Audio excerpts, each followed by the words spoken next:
مساء الخير. انا غالبا ما بحبش اتكلم الا بموضوعيه يعني. ما بحبش اتكلم بالذات في الكوره، ابسط من ان انا اخش في تعقيدات وتعصب ومشاكل، والمواضيع اسهل من كده بكتير. والكوره اصلا معموله عشان المتعه، ودي وجهه نظري، وانا مقتنع بيها، وشايف ان الموضوع شدة الأعصاب والعصبية في الكورة يعني ما يبقى ما نشجعش كورة. لو هي تمشي بالشكل ده يبقى الكورة بقى لها أحسن، أو الناس تبطل تشجع في الكورة وتتكلم في الكورة، لأن الكورة حاجة أصلا للترفيه والمتعة أصلا. بس في حاجة بس لفتت نظري. مش معنى كده إن أنا راجل مش أهلاوي، أو إن أنا راجل أهلاوي مكسوف، لأ. أنا راجل أهلاوي على قناعة، وبحب الأهلي جدا، ومقتنع بالكيان، ومقتنع بالمشروع أصلا. بس في نقطة بس هلاحظها في التلفزيون من بعض الناس اللي شايفين ان سبب دمار الكرة المصرية، وسبب المشاكل اللي في الكرة المصرية كلها هي الاهلي. يعني كأن مفيش حاجة في مصر عاملة مشاكل في الكرة المصرية، مفيش دمار في الكرة المصرية غير من الاهلي. وده وجهة نظرهم، ماشي، تحترم، بس مش بالشكل الفج ده بصراحة. الموضوع ان الاهلي هو سبب دمار الزمالك، هو سبب تدمير الزمالك، هو سبب مشاكل الزمالك، وان الاهلي هو سبب الازمات اللي بيعيشها نادي الزمالك، وان الاهلي الدوله بتساند الاهلي وبتحارب الزمالك. كلام يعني، انا شايف ان هو كلام مبررات للفشل، ما مش اكتر. انت عشان تنجح لازم تشوف مشاكلك وتحلها، ما تعلاش من مشاكلك علشان ما غيرك. ولو جينا نتكلم بس بمنطق، يعني بنوع من المنطق، بعيد خالص عن ان انت تتكلم بتعصب، بمنطقية، يعني ببساطة شديدة. الزمالك كان فيه فرقة قوية جدا من 3 سنين، والزمالك هو اللي سابها. مفيش لاعب فيهم الاهلي مشاه، او مفيش لاعب، بالعكس كان في لعيبه فريق كان الاهلي ممكن يروح ياخدها، ما حصلش. في حاجات كتير جدا مشاكل جوه الزمالك، الاهلي ملوش علاقه بيها، او جوه الكوره المصريه الاهلي ملوش علاقه بيها برضه. كل حاجه في الكوره المصريه عايز تتكلم عليها على انفراد. يعني لو مسكت نقطه تاجيلات الدوري، اللي هم دايما يقول لك الدوله بتجامل الاتحاد الكوره بيجامل الاهلي في تاجيلات الدوري. انت لو شفت الاهلي في الدوري مثلا، الاهلي بيلعب، يعني انا مش ما عنديش حصر، بس هو بيلعب 34 اسبوع في الدوري. بيلعب في افريقيا الادوار النهائيه، وبيلعب في كاس العالم للانديه كل سنه، ولعب في السوبر الافريقي، وبيلعب كاس مصر، وبيلعب السوبر المصري، وبيلعب كاس العالم انديه. بيلعب مجموعه ماتشات ممكن تعدي ال70 ماتش. ممكن انا بالحصر، انا ما عنديش حصر، بس هو ممكن تعدي ال70 ماتش. طب بأنهي منطق هيلعب هيلعب الدوري منتظم بشكل، وهو اصلا بيلعب 70 ماتش؟ يعني انا مش هيلعب بدون تأجيلات ازاي وهو بيلعب 70 ماتش في السنة؟ الموضوع صعب. محدش يقول لي ان هو عامل قائمة 30 يعني لعب بفرقتين. ما هو مش منطقي ان يبقى عندي ماتش السبت وماتش الحد العب السبت والحد، او سبت واثنين العب سبت واثنين. انت في افريقيا مش فوق، ما ينفعش تقارن هنا باوروبا. ممكن تعالجها بشكل تاني، ممكن تعالج الموقف بشكل مختلف، يعني ممكن تعمل حاجات كتير احسن من الوضع الحالي. بس مش ممكن تجيب اللوم على الاهلي، يعني حاجه جنون، ده جنون. من ال من الج من في جنب تاني حاليا، يعني مؤخرا ابتدينا نسمع نغمه الاعلام بيساند الاهلي. يعني مؤخرا يعني الاعلام بيساند الاهلي.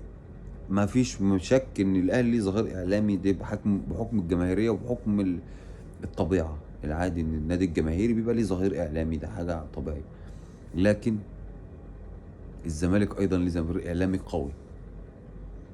انا شايف ان في الفتره الاخيره دي، في اخر 5 سنين، الظهير الاعلامي للزمالك بقى قوي وبقى منفلت. ده رايي. يعني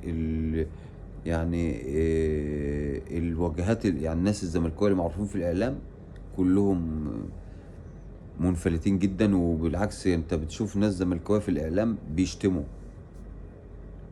مش اللي هم بس، او بينتقدوا بشكل خارج عن النص. على الجانب الاخر في الاهلي قليل، مش هنقول مش موجود. انا يعني لو حد عارف يقول لي، بس انا شايف انه قليل. انا شايف ان برضو من سوءات معصر مرتضى منصور ان هو عمل جرأة على النادي الاهلي، جرأة في التجاوز. يعني خلى الناس عندها سهل جدا تشتم الاهلي، وتشتم الجمهور، وتشتم مجلس الاداره، وتشتم اللعيبه، وتشتم الاعلاميين. مثلا على سبيل المثال لما حصل موقف احمد رفعت والقصه الاخيره دي، انا فوجئت ان مثلا وشوبير، كابتن شوبير، حصل الموقف الاخير مع تحفظاتنا الشديده على، مش على كابتن شوبير كشخص. احنا ما لناش عنده حاجه، وهو ما شخص مش كامل، عليه علامات استفهام وعليه وعليه. بس برضه قال لك ده هو وجه الاهلي. لان كابتن شوبير عمره ما كان لا مسؤول في الاهلي، ولا عضو مجلس اداره في الاهلي، ولا اعلامي منتسب للاهلي. هو دايما اعلامي بيقول انه محايد. حتى لو انت ميولك غصب عنك بتبقى طاغيه غصب عنك. يعني مثلا ما حدش يقول ان حازم امام بيمارس الاعلام بحياديه 100%، او ميدو مثلا. كل واحد بيمارس الاعلام بغصب عنه، بقى عنده حته كده مايله طبيعيه. عندنا في بقى اعلام فج. يعني الكابتن برنامج البريمو مثلا، برنامج فظيع خطير، بما فيه الاعلاميين الاهلاويه. يعني حتى الاهلاوي، يعني البرنامج ده على فكره غالبيته اهلاويه، بس الاهلاويه اللي فيه حتى ما، يعني على الله. في برنامج تاني اسمه بيجي على قناه الحدث، برنامج مسخر اصلا للهجوم على الاهلي. اسلام صادق اساسا موجود عشان بيقول الاعلام موضوعي ومش عارف ايه، والصحافه والبتاع، وهو اصلا يعني هو ابعد واحد عن الموضوعي. دي كلها امثله لاعلام زملكاوي موجود. ابراهيم عبد الجواد راجل محترف، راجل بيمارس اعلام باحتراف، بس هو زملكاوي، بس هو محترف. يعني متقدرش تمسك عليه غلطه لانه اصلا محترف، فاهم هو بيعمل ايه وما بيعملش غلط. هو فاهم وبيعمل صح من وجهة نظره. فين الاعلام الاهلاوي اللي هم بيدعوا انه موجود؟ انا مش شايف اعلام موجود في الاهلاوي يتقال عليه اهلاوي غير اعلام قاتل اهلي، اللي هو طبيعي الدفاع عن الاهلي. النغمه الموجوده، الدوله بتساند الاهلي، الدوله بتساند الاهلي، الدوله بتساند الاهلي في ايه؟ هل الاهلي محتاج مساند الدوله اصلا؟ انا مش فاهم. محدش دفع آه... تمن اكتر من اللي دفعه دموع الاهلي والجمهور.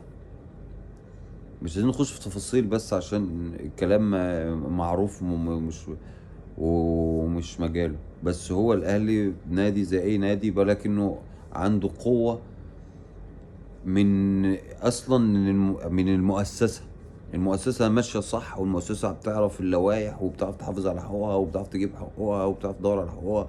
مؤسسة قوية.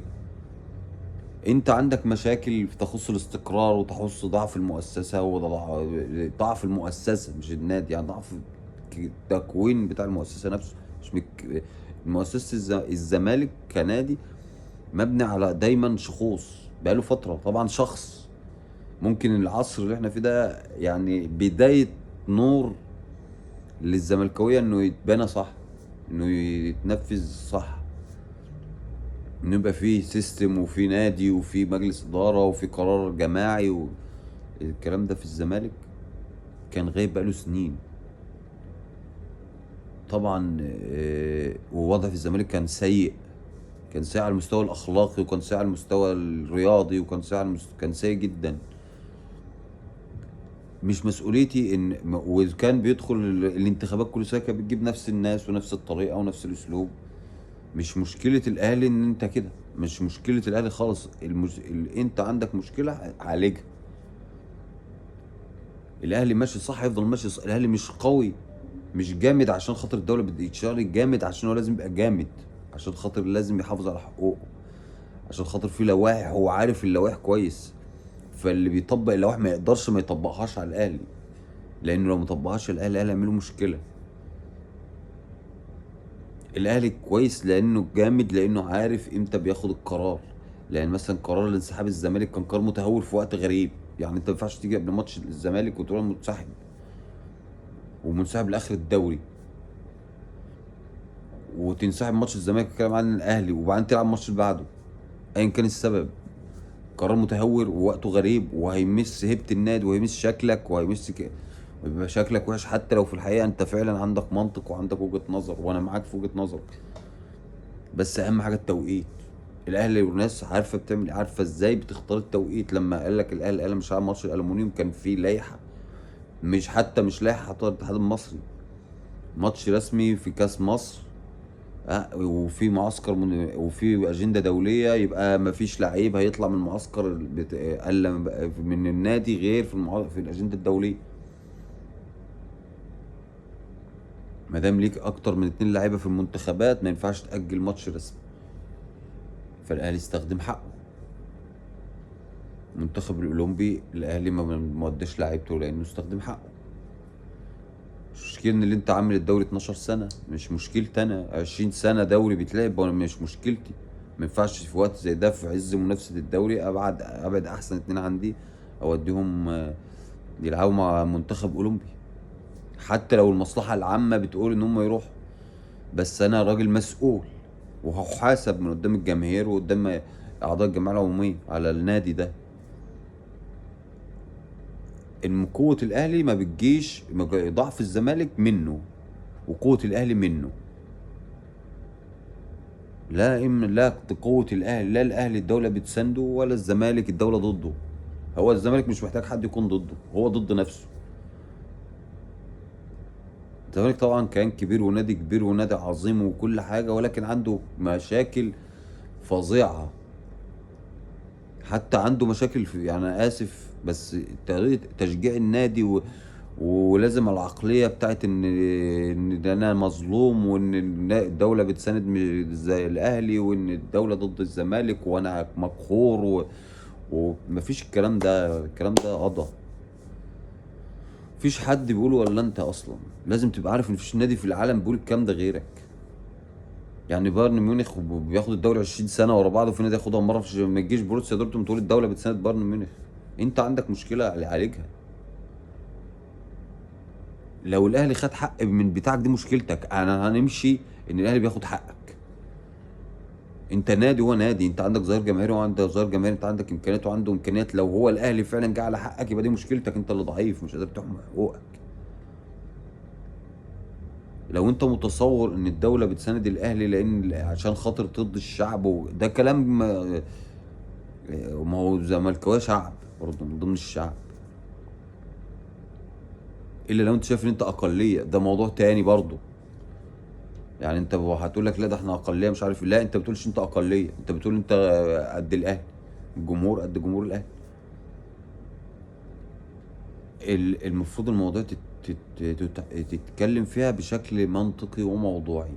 انا عندي مشاكل، احل مشاكلي، وبعدين بعد كده ان إيه خلاص انا لو حليت مشاكلي هتلاقي الدنيا ماشيه معايا، وهتلاقيني باخد حقي، وهتلاقيني فاضي ادور في لوائحي محدش قال لك روح اشتري لعيبه. هل ممكن من الاهلي هو اللي خلاك تشتري لعيبه اكبر من امكانياتك وتدفع لهم مرتبات قد كده، وبعدين في الاخر يتوقف قدك؟ مش ممكن يعني الاهلي يجيبوا ده، لو جابوا في تفكيره يبقى يعني صعب جدا ده.